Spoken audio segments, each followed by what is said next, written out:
Hello students, in today's video we will discuss pharmacology of aspirin. We will also study toxicity of aspirin.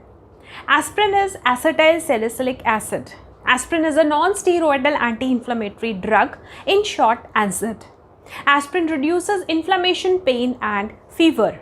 Aspirin also produces anti-platelet action. Aspirin inhibits platelet aggregation and thereby reduces formation of thrombus. Look at this blood vessel. Here is a thrombus. Now, as we all know, thrombus can block a blood vessel. If a coronary artery is blocked, it prevents supply of blood to the cardiac tissue, and this can cause myocardial infarction. If a cerebral artery is blocked, it can block blood supply to the neurons, leading to ischemic stroke. So, as aspirin shows antiplatelet action, it reduces formation of thrombus and thereby reduces incidences of myocardial infarction and stroke.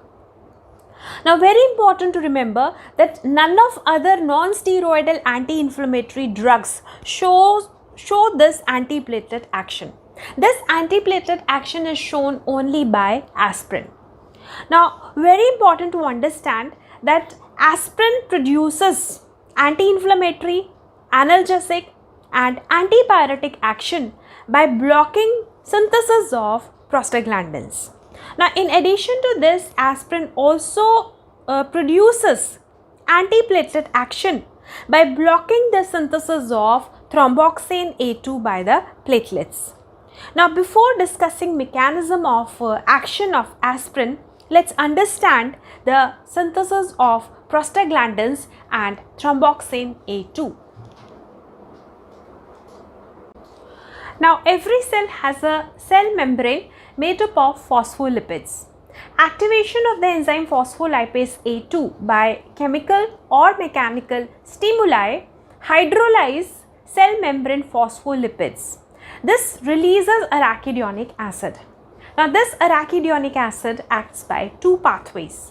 One is the lipoxygenase pathway and the other is the cyclooxygenase pathway. Enzyme lipoxygenase produces leukotrienes from arachidonic acid. Now, leukotrienes are inflammatory mediators. Leukotrienes exacerbate and increase the severity of asthma. Now, enzyme cyclooxygenase produces prostaglandins, like prostaglandins that produce inflammation, pain and fever. Prostaglandins like prostaglandin E2, prostaglandin F2 alpha, prostaglandin I2 that is prostacyclin and thromboxane A2. Now, enzyme cyclooxygenase, in short COX, is of two types, COX-1 and COX-2. COX-1 is a constitutive enzyme.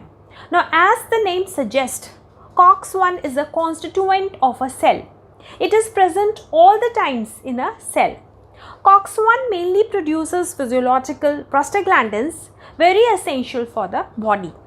However, during initial stages of inflammation, COX-1 produces prostaglandins that cause inflammatory response. Now, prostaglandin E2, prostaglandin F2 alpha and thromboxane A2 are the physiological prostaglandins which are produced by the stimulation of COX-1. On the other hand, COX-2 is an inducible enzyme. It is expressed during inflammation, at the site of inflammation and tissue injury. On stimulation, COX-2 produces prostaglandins that increase the inflammatory response, produces fever and pain. However, COX-2 is also protective and produces physiological prostaglandins in organs like brain and kidneys. So, in essence, COX-1 produces mainly physiological prostaglandins essential for the body. However, prostaglandins produced by COX-1 play important role during initial stages of inflammation. On the other hand, COX-2 mainly produces prostaglandins that cause inflammation, pain and fever. Now, let's study most important functions of these physiological prostaglandins. Now, stimulation of COX-1 produces prostaglandin E2. Prostaglandin E2 stimulate secretion of gastric mucus. Now, gastric mucus shown here in the yellow color protects the wall of stomach from the corrosive effect of acid, pepsin and gastrin. So, prostaglandin E2 protects wall of stomach as well as the wall of duodenum and prevents the risk of ulcers. Prostaglandin E2 also produces renal vasodilation. So, the blood vessels supplying the kidney are dilated. So, there is dilation of the blood vessels, blood flow to the kidney increases, there is increase in the glomerular filtration rate. Stimulation of COX-1 also produces prostaglandin F2 alpha. Prostaglandin F2 alpha contract uterine smooth muscles, enhance progression of labor and reduce the risk of postpartum hemorrhage. Prostacyclin, that is the PGI2, is produced by the endothelium of blood vessels. It is produced by the stimulation of COX-2. Prostacyclin inhibit platelet aggregation and prevent the formation of thrombus. Now, stimulation of COX-1 produces thromboxane A2, in short TXA2 from the platelets. Thromboxane A2 induces platelet aggregation. Platelets stick to each other and there is formation of platelet plug. This platelet plug seals injured blood vessels. So, prostacyclin and thromboxane have antagonistic action, but both are physiologically important for the circulation of blood. Now, aspirin is a non-steroidal anti-inflammatory drug. It blocks cyclooxygenase enzyme. It blocks both the cyclooxygenase 2 as well as cyclooxygenase 1, thereby blocking synthesis of prostaglandins, causing inflammation, pain and fever. And thus aspirin exhibits anti-inflammatory, analgesic and antipyretic action. Now, blockage of cyclooxygenase 1 in the platelets by aspirin inhibits synthesis of thromboxane A2. This prevents platelet aggregation and thus aspirin shows anti-platelet action. Now, let's see to some of the side effects of aspirin. Now, because of COX-1 inhibition, there is reduced synthesis of prostaglandins, there is reduced secretion of mucus, and this causes gastric irritation, gastritis and increased risk of peptic ulcers. Now, reduced synthesis of prostaglandin E2 also reduces blood flow to the kidneys, reduce the glomerular filtration rate and can cause nephropathy. Now, inhibition of synthesis of prostaglandin F2 alpha inhibits uterine contraction. This delays labor and increase the risk of postpartum hemorrhage. Now, blockage of this cyclooxygenase pathway by aspirin stimulates the lipooxygenase pathway. Now, arachidonic acid is largely converted into leukotrienes. This enhances synthesis of leukotrienes. Now, increase in the synthesis of leukotrienes increase the severity of asthma in the asthmatic patients, because leukotrienes are inflammatory mediators. They exacerbate and increase the severity of asthma. Now, let's understand the mechanism by which aspirin produces anti-inflammatory, analgesic, antipyretic and antiplatelet action. Now, this is aspirin. Aspirin is acetyl salicylic acid. This is the acetyl group of aspirin. Now, aspirin inhibits cyclooxygenase enzyme. It inhibits cyclooxygenase 1 as well as cyclooxygenase 2. Now, very important, unlike other NSAIDs, aspirin is an irreversible inhibitor of cyclooxygenase. Once aspirin binds to cyclooxygenase, it gets irreversibly attached to COX and makes the COX non-functional. Now, aspirin forms covalent bond with the COX. Now, acetyl group of the aspirin form covalent bonds with the serine residues of the COX enzyme. Now, aspirin acetylates 529 serine residues of COX-1 and 516 serine residues of COX-2. Another very important thing to remember about aspirin is this, that low doses of aspirin are sufficient to inhibit COX-1. So, antiplatelet effect of aspirin is seen at the low doses. Now, at low doses, aspirin inhibits cyclooxygenase 1 of platelets, thereby blocking the synthesis of thromboxane A2, and this produces antiplatelet action. While high doses of aspirin are required to inhibit COX-2. So, high doses of aspirin inhibits COX-1 as well as COX-2, and this produces anti-inflammatory, analgesic and antipyretic action of aspirin.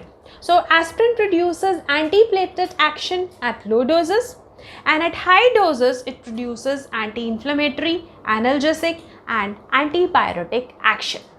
Now, another important thing to remember is this, that aspirin inhibits COX-1 of platelets, and this produces antiplatelet action. Now, inhibition of COX-1 of platelets is permanent for the entire lifetime of platelets, that is for 8 to 10 days, because platelets are non-nucleated, and once the COX is inhibited, platelets are unable to synthesize new cyclooxygenase enzyme, and antiplatelet action of aspirin reduces the risk of myocardial infarction and ischemic stroke. Now, let's discuss the indications of aspirin. Aspirin reduces inflammation and produces anti-inflammatory effect by inhibiting synthesis of prostaglandins that produce vasodilation, that cause increased vascular permeability, exudation of plasma and leukocyte infiltration. Now, other anti-inflammatory drugs like ibuprofen, diclofenac are preferred over aspirin due to the adverse effect profile of the aspirin. Now, aspirin reduces mild to moderate pain due to inflammation and produces analgesic effect. Now, aspirin also inhibits synthesis of prostaglandins that activate sensory nerve endings in the skin, causing pain. Aspirin also inhibits synthesis of prostaglandins in the hypothalamus that causes fever. Now, inhibition of these prostaglandins produces the antipyretic effect. Now, apart from this, aspirin causes cutaneous vasodilation, that is, it dilates the blood vessels of the skin. Blood vessels of the skin expand and flow of the blood increases in these blood vessels, and when the flow of blood increases and the blood vessels expand, heat is lost from the blood. Now, apart from this, aspirin also causes sweating. Now, evaporation of sweat also produces the cooling effect. So, this is how aspirin produces antipyretic activity. But paracetamol or acetaminophen is preferred over aspirin for the antipyretic effect. Now, high doses of the aspirin produce anti-inflammatory, analgesic and antipyretic action. Aspirin is most widely used for its antiplatelet action. Now, low doses of aspirin inhibit COX-1 of platelets, thereby reduce synthesis of thromboxane A2. This reduces platelet aggregation and that further reduces formation of thrombus. So, single low dose aspirin 81 mg daily inhibit formation of thrombus and thereby reduce the risk of myocardial infarction and stroke. Now, low dose aspirin is routinely prescribed to post myocardial infarction patients. Similarly, low dose aspirin also reduces incidences of transient ischemic attacks and lower incidences of ischemic stroke.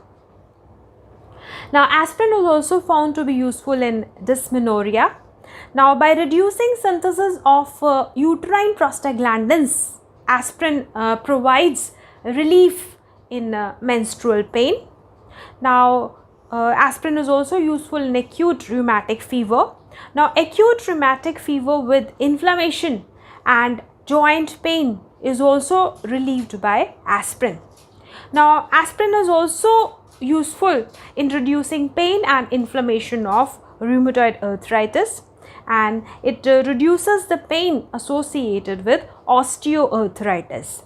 Now, in rheumatoid arthritis and osteoarthritis, the drug is required to be given to the patient for a long period of time, and therefore selective COX-2 inhibitors like celecoxib are preferred over aspirin, as celecoxib and other selective COX-2 inhibitors are stomach friendly with reduced risk of gastrointestinal irritation, reduced risk of peptic ulcer, while if the aspirin is given for a long period of time, it is associated with the increased risk of peptic ulcer. Now, let's discuss the adverse effects and toxicity of aspirin. First are the hematological side effects. Now, aspirin inhibits cyclooxygenase 1 of platelets, thereby reducing synthesis of thromboxane A2. Reduced thromboxane A2 reduces platelet aggregation, and this increases the risk of bleeding. Now, second main adverse effect of aspirin is on the gastrointestinal tract. Now, prostaglandin E2 produce gastric mucus, and mucus forms a thick layer over the wall of stomach and duodenum, and this protects the wall of stomach and duodenum from the corrosive effect of acid and pepsin. Now, aspirin inhibits COX-1, thereby reduce the synthesis of prostaglandin E2, and this reduces the secretion of gastric mucus. Now, reduced gastric mucus causes gastric irritation, further it causes nausea, anorexia, increased risk of peptic ulcers and gastric bleeding. Now, apart from this, as we know that aspirin is a sulfa drug, it causes allergy or it causes hypersensitivity in individuals susceptible to sulfa drugs. Now, aspirin also produces renal side effects. However, these renal side effects are not significant in normal individuals. Renal side effects are significant in individuals with congestive heart failure, kidney disease. Now, inhibition of COX-1 reduces renal vasodilation. Blood flow to the kidneys is reduced. This reduces glomerular filtration rate, and further it can cause nephropathy and renal failure. On the other hand, inhibition of COX-2 causes sodium and water retention. This causes fluid retention, and the increase in the fluid retention can increase the blood pressure. So, as aspirin can cause nephropathy, it should not be administered along with diuretics or ACE inhibitors or angiotensin II receptor blockers. Now, high doses of aspirin produce hyperventilation. Now, high doses of aspirin stimulate respiratory center in the brain.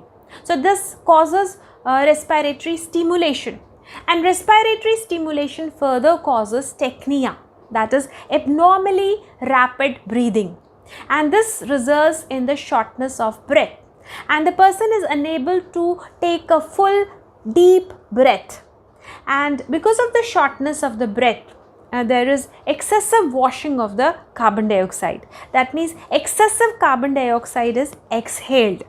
Now, since carbon dioxide is acid and excess acid is exhaled, this causes respiratory alkalosis. That is, this results in acid-base imbalance. Now, respiratory alkalosis is further followed by metabolic acidosis. Now, high doses of aspirin can also cause increase in the body temperature. That is, high doses of aspirin can produce hyperthermia or hyperpyraxia. Now, at high doses, aspirin causes uncoupling of electron transport chain. and electron transport chain is essential for producing ATPs. So due to the uncoupling of electron transport chain, ATPs are not produced. ATPs are not produced by the process of oxidative phosphorylation, and the energy that is generated in the body is released as heat, and this heat causes increase in the body temperature, produces fever, that is termed as hyperthermia or hyperpyraxia. At high doses, aspirin produces metabolic acidosis due to two main reasons. First is because of the metabolism of aspirin.